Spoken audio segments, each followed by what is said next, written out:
The Triangle Shirtwaist factory was one of many factories in New York during the early 1900s. There were 500 workers, mostly immigrant women, that worked 60 to 80-hour weeks for very low pay. The factory produces shirtwaist, or women's blouses. The long hours, low wages, and dangerous conditions were the same as any other factory in New York.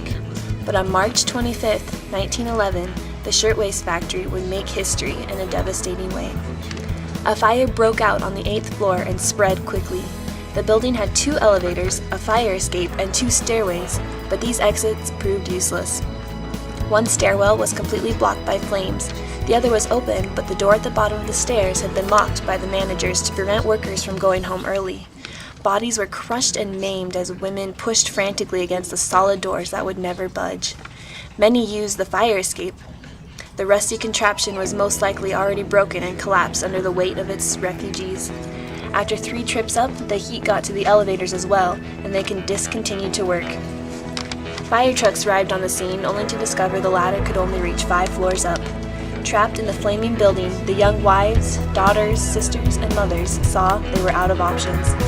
62 jumped from the top floors, and all 62 died on impact to the pavement.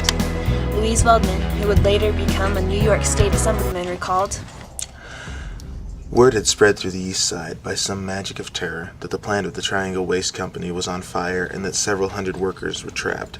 Horrified and helpless, the crowds, I among them, looked up at the burning building, saw girl after girl appear at the reddened windows, pause for a terrified moment, and then leap to the pavement below, to land as a mangled, bloody pulp. This went on for what seemed a ghastly eternity. Occasionally a girl who had hesitated too long was licked by pursuing flames, and, screaming with clothing and hair ablaze, plunged like a living torch to the street. Life nets held by the firemen were torn by the impact of the falling bodies. The emotions of the crowd were indescribable. Women were hysterical, scores fainted, men wept as, in paroxysms of frenzy, they hurled themselves against the police lines.